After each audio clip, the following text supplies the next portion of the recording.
فسیحوا فی الارض اربعۃ اشہر واعلموا انکم غیر معجز اللہ وان اللہ مخزی الکافرین وأذان من اللہ ورسولہ الی الناس یوم الحج الاکبر وان اللہ بریء من المشرکین ورسولہ فإن تبتم فهو خیر لکم وإن تولیتم فاعلموا انکم غیر معجز اللہ وبشر الذین کفروا بعذاب علیم صدق اللہ العظیم۔ الحمدللہ سورہ توبہ کا آغاز ہو چکا ہے اور 10واں سپارہ ہے اور اس کی پہلی 3 آیتیں انشاءاللہ آج ہم سماعت کریں گے انشاءاللہ۔ ایک ضروری وضاحت عرض کر دوں کہ جیسا کہ ہم نے کل یعنی اس سے پہلے درس میں سنا تھا کہ ہمیں اپنی طرف سے کوئی اٹکل پچو کوئی سوچ بچار کرنے کی ضرورت نہیں کہ اس سورہ سے پہلے جو ہے وہ بسم اللہ الرحمن الرحیم کیوں نہیں آئی۔ ہم نے پڑھا تھا کہ حضور سیدی ضیاء الامت نے لکھا ہے کہ تمام مفسرین اس بات پہ متفق ہیں کہ اس سورہ سے پہلے بسم اللہ صرف اس وجہ سے نہیں آئی کہ رسول اللہ صلی اللہ علیہ وسلم نے اس سورہ سے پہلے بسم اللہ بیان نہیں فرمائی، تو اس سے بڑی ہمارے پاس کوئی اور دلیل نہیں ہو سکتی اور ہمیں کوئی سوچ بچار کرنے کی ضرورت بھی نہیں۔ ہاں ایک ضروری مسئلہ وہ یہ ہے کہ اگر ہم نے تلاوت کا آغاز یعنی ہم سورہ انفال پہ ہمارا ختم ہو گئی تھی اور پھر جب دوسری دفعہ یا اگلے دن ہم نے اپنی تلاوت کا آغاز کیا تو اعوذ باللہ بھی پڑھیں گے اور بسم اللہ بھی پڑھیں گے، اور اگر تلاوت کا آغاز نہیں یعنی ہم پڑھتے آ رہے تھے سورہ انفال ختم ہوئی اور پھر ساتھ ہی سورہ توبہ کا آغاز ہو گیا تو پھر بسم اللہ الرحمن الرحیم ہم نہیں پڑھیں گے۔ براءۃ من اللہ ورسولہ، یہ قطع تعلق کا اعلان ہے اللہ اور اس کے رسول کی طرف سے، الی الذین عاہدتم، ان لوگوں کو جن سے تم نے معاہدہ کیا، من المشرکین، مشرکوں میں سے جن سے تم نے معاہدہ کیا تھا ان سے قطع تعلقی کا اعلان ہے اللہ اور اس کے رسول کی طرف سے۔ جیسے پہلے کئی بار مذکور ہوا کہ حضور صلی اللہ علیہ وسلم نے عرب کے تمام قبائل کے ساتھ امن اور دوستی کے معاہدے کیے، لیکن مسلمانوں کی ظاہری کمزوری کے پیش نظر وہ ان معاہدوں کا احترام شاذ و نادر ہی ملحوظ رکھا کرتے، اور جب کبھی انہیں موقع ملتا مسلمانوں کو تکلیف پہنچانے سے گریز نہ کرتے۔ اب جب کہ حضور صلی اللہ علیہ وسلم تبوک کے سفر پر روانہ ہوئے جو مدینہ طیبہ سے سینکڑوں میل دور تھا اور کیسر کی فوج سے نبرد آزما ہونے کا ارادہ تھا، تو شرک و کفر کے پرستاروں کے ہاں گھی کے چراغ جلنے لگے۔ انہیں یقین تھا کہ کیسر مسلمانوں کو پیس کر رکھ دے گا اور اب مسلمان ان کی عہد شکنی کے متعلق ان سے باز پرس نہیں کر سکیں گے، اس لیے طرح طرح کی جھوٹی افواہیں پھیلانے لگے اور ہر ممکن ذریعہ سے عہد شکنی کرنے لگے، لیکن اللہ تعالیٰ کو کچھ اور ہی منظور تھا۔ حضور صلی اللہ علیہ وسلم اپنے غلاموں کے ہمراہ مظفر و منصور واپس تشریف لائے۔ اب فیصلہ طلب امر یہ تھا کہ ان کے مارہائے آستین کو کھلی چھٹی ملی رہے کہ جس وقت موقع دیکھیں اسلامی دین اور اسلامی ریاست کو ڈستے رہیں، اور جب کبھی مسلمان کسی بیرونی دشمن کی طرف متوجہ ہوں تو پیٹھ میں خنجر پیوست کر دیں۔ اس لیے تبوک سے واپسی کے بعد جب ذیقعد سن 9 ہجری میں مسلمانوں کا قافلہ سفر حج پر روانہ ہو چکا تو یہ آیات نازل ہوئیں جن میں صاف صاف حکم دیا گیا تھا کہ اب کفر کے ساتھ سابقہ معاہدے منسوخ ہیں، دوستی کے لباس میں اسلامی انقلاب کو زگ پہنچانے کی انہیں اجازت نہیں دی جائے گی۔ حضور اکرم صلی اللہ علیہ وسلم نے حضرت علی کرم اللہ وجہ الکریم کو روانہ فرمایا کہ آج کے دن یہ اعلان عام کر دیں۔ حضرت صدیق رضی اللہ تعالیٰ عنہ اپنے قافلے سمیت مکہ کی طرف جا رہے تھے کہ اونٹنی کے بلبلانے کی آواز کان میں آئی، فوراً پہچان گئے اور فرمایا یہ تو میرے رسول مکرم صلی اللہ علیہ وسلم کی اونٹنی کی آواز ہے۔ جب حضرت علی قریب پہنچے تو پوچھا امیر و معمور، کیا آپ کو امیر بنا کر بھیجا گیا یا معمور بنا کر؟ حضرت علی نے بتایا کہ امیر الحج آپ ہی ہیں، میں تو معمور بن کر آیا ہوں اور یہ اعلان کرنے کے لیے بھیجا گیا ہوں۔ چنانچہ آپ صدیق اکبر رضی اللہ تعالیٰ عنہ کی اقتداء میں ہی نمازیں ادا کرتے، آپ کی ہدایت کے مطابق ارکان حج ادا کرتے، مکہ پہنچے اور 10ویں ذی الحج کو جمرۃ العقبہ کے پاس کھڑے ہو کر فرمایا اے لوگو میں اللہ کے رسول کا پیغامبر بن کر آیا ہوں. اور اس سورہ کی ابتدائی 30 یا 40 آیتیں تلاوت فرمائیں، اور اس کے بعد کہا کہ مجھے یہ بھی فرمایا گیا ہے کہ تمہیں یہ حکم بھی سنا دوں. نمبر 1، اس سال کے بعد کوئی مشرک حج کعبہ کو نہ آئے. نمبر 2، کوئی برہنہ ہو کر طواف نہ کرے. نمبر 3، اہل ایمان کے بغیر کوئی شخص جنت میں داخل نہ ہوگا. نمبر 4، اور جس کے ساتھ کوئی معاہدہ ہے اگر اس نے عہد شکنی میں پہل نہ کی تو اس کا عہد پورا کیا جائے گا، اور جس کے ساتھ کوئی معاہدہ نہیں اسے 4 ماہ کی مہلت ہے.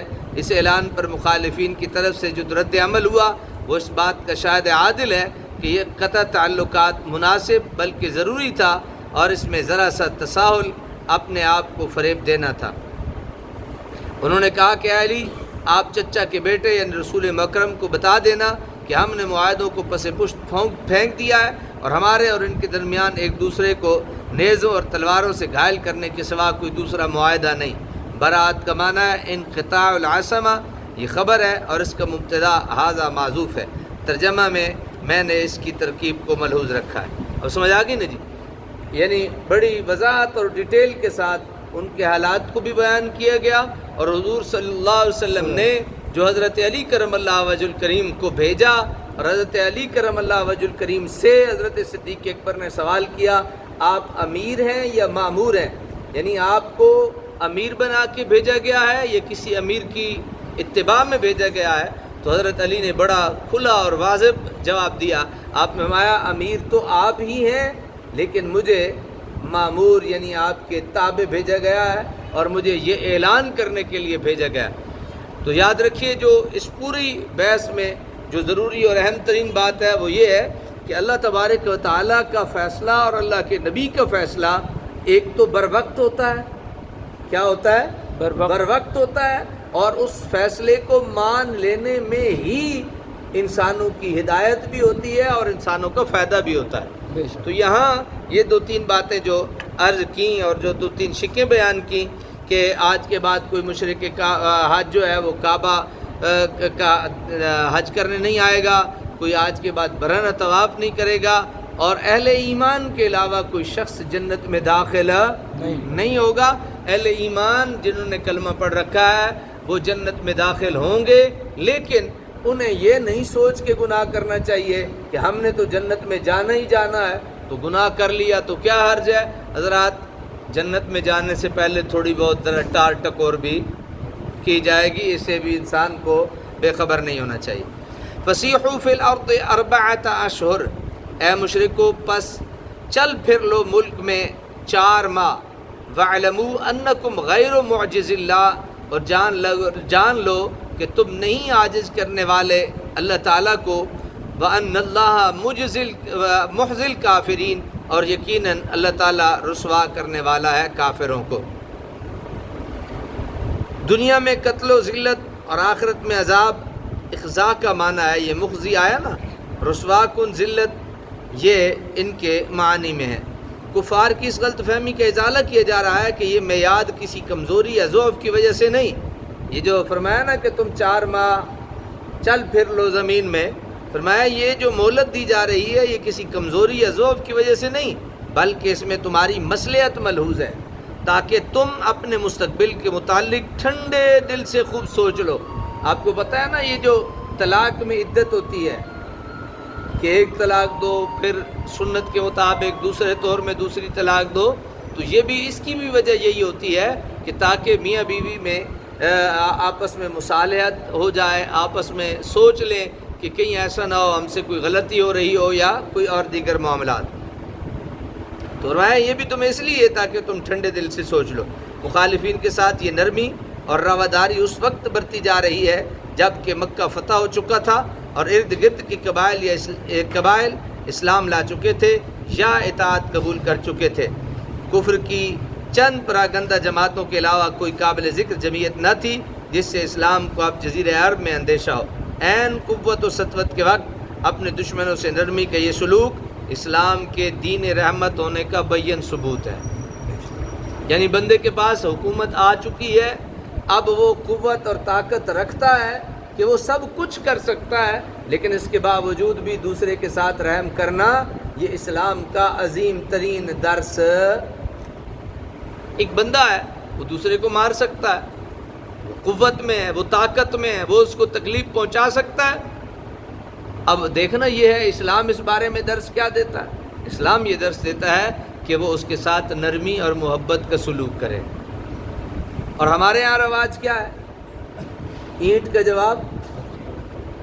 تو یہ ہمارا الٹ ہے یا اسلام کا یہ سبق ہے اینٹ کا جواب پتھر؟ یہ اسلام کا درس نہیں ہے اینٹ کا جواب پتھر.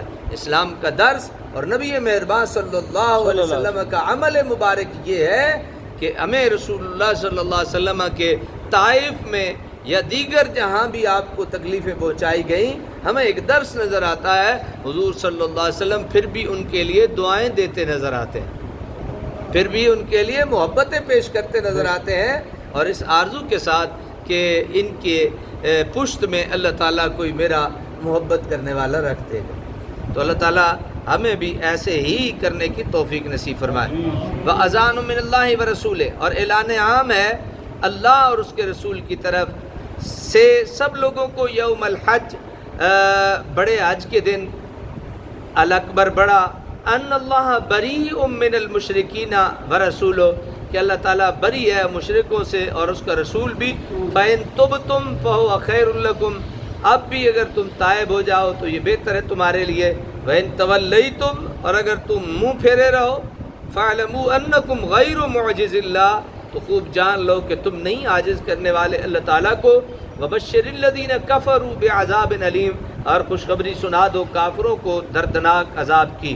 خوشخبری سنا دو کافروں کو کس کی؟ دردناک عذاب کی. توبہ کا دروازہ اب بھی کھلا ہے. اپنی کارستانیوں پر اگر تم نادم ہو کر حاضر ہو جاؤ گے تو تمہیں دھدکار نہیں دیا جائے گا، بلکہ آغوش لطف و کرم کو تم اپنے لیے کشادہ پاؤ گے. سبحان اللہ کہیے.